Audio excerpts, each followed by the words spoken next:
Hi guys, आज हम लोग थर्मोडायनामिक सिस्टम के बारे में देखेंगे। तो थर्मोडायनामिक सिस्टम तीन तरह का होता है, ओपन सिस्टम, क्लोज सिस्टम और आइसोलेटेड सिस्टम। ये क्या होता है देखते हैं हम लोग। जैसे सबसे पहले आता है ओपन सिस्टम। ओपन सिस्टम क्या होता है? ओपन सिस्टम में देखेंगे हम लोग। ओपन सिस्टम में मान लीजिए मेरे पास एक सिस्टम है, ये सिस्टम है, इस सिस्टम का कुछ मास है और कुछ एनर्जी, ठीक है, कुछ मास है और कुछ एनर्जी है। अगर सिस्टम में से सराउंडिंग में मास और एनर्जी दोनों का ट्रांसफर हो गया तो उसको हम लोग बोलते हैं ओपन सिस्टम, ठीक है। यानी कि मास का भी ट्रांसफर होगा, मास भी ट्रांसफर हो जाएगा बाहर की तरफ यानी कि सराउंडिंग में, और एनर्जी जो है एनर्जी भी ट्रांसफर हो जाएगा बाहर की तरफ यानी कि सराउंडिंग में। इसका एग्जांपल क्या है?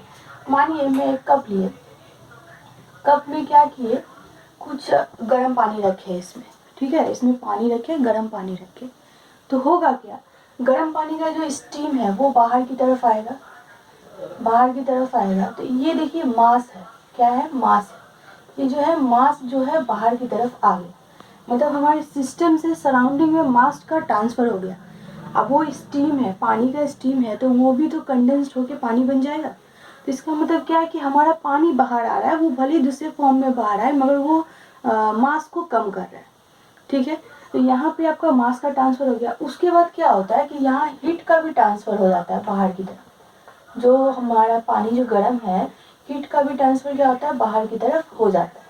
तो ये हो गया ओपन सिस्टम, जिसमें मास और एनर्जी दोनों का ही ट्रांसफर सिस्टम से सराउंडिंग की तरफ हो जाए, यानी कि दोनों ही बाउंड्री को क्रॉस कर सके। हम लोग देखे थे ये सिस्टम है और ये इसके चारों तरफ क्या है, बाउंड्री है। तो ये बाउंड्री को मास और एनर्जी जब दोनों ही क्रॉस कर लेता है तो उसको हम लोग बोलते हैं ओपन सिस्टम, ठीक है। अब आता है क्लोज सिस्टम। क्लोज सिस्टम क्या होता है? देखिए क्लोज सिस्टम क्या होता है, मेरे पास फिर से एक सिस्टम है, सिस्टम है एक, उसका क्या है, मास है, कुछ मास होगा, सर्टेन मास, और फिर क्या होगा, उसका कुछ एनर्जी है। मतलब ऐसा सिस्टम जिसका मास है, एनर्जी है, ठीक है, उसमें से मास जो है वो क्रॉस नहीं कर पा रहा है, ठीक है। मास का ट्रांसफर सिस्टम से सराउंडिंग की तरफ बाउंड्री को क्रॉस करके नहीं हो पा रहा है, ठीक है। मगर एनर्जी जो है एनर्जी क्रॉस कर ले रहा है, ठीक है। एनर्जी क्या कर रहा है, क्रॉस कर ले रहा है सिस्टम को, सिस्टम का बाउंड्री को एनर्जी क्रॉस कर ले रहा है, ठीक है। तो इसका एग्जाम्पल क्या है, इसका सिंपल एग्जाम्पल एकदम प्रेशर कुकर देखिए। प्रेशर कुकर में क्या होता है, इसका जो अंदर है एनर्जी भी होता है और मास भी होता है। कुछ हम रख के इसमें कुछ खाना बनाते हैं तो वो क्या हो गया, मास हो गया, ठीक है। जैसे हम दाल बना रहे हैं तो दाल क्या हो गया, वो दाल का जो क्वांटिटी हो गया वो उसका मास हो गया, ठीक है।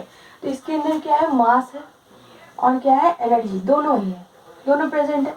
इसमें क्या होता है, एनर्जी बाहर की तरफ चला जाता है, यानी कि हीट जो है वो बाहर की तरफ ट्रांसफर हो जाता है, हीट जो है वो बाहर की तरफ ट्रांसफर हो जाता है। मगर जो मास है, मास क्या होता है, मास बाहर की तरफ ट्रांसफर नहीं होता है। तो ये क्या हो गया, क्लोज सिस्टम हो गया। मतलब मास जो है वो बाहर की तरफ ट्रांसफर नहीं होगा, मास ट्रांसफर नहीं होगा, सिर्फ एनर्जी ट्रांसफर होगा, तो उसको हम लोग बोलेंगे क्लोज सिस्टम, ठीक है। उसके बाद होता है आइसोलेटेड सिस्टम।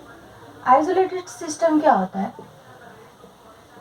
देखेंगे हम लोग। आइसोलेटेड सिस्टम में क्या होता है, ना ही मास क्रॉस करता है बाउंड्री को और ना ही एनर्जी क्रॉस करता है बाउंड्री को, ठीक है। दोनों में से कुछ भी क्रॉस ना करे, उस सिस्टम को हम लोग बोलेंगे आइसोलेटेड सिस्टम।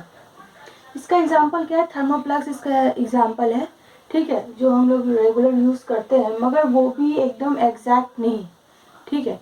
तो ये बोल सकते हैं कि ये थ्योरेटिकल चीज़ें प्रैक्टिकली नहीं होता है जनरली आइसोलेटेड सिस्टम, ठीक है। तो आइसोलेटेड सिस्टम क्या हो गया, जिसमें से मास और एनर्जी दोनों का ट्रांसफर ना हो, उसको हम लोग आइसोलेटेड सिस्टम बोलते हैं। Thank you.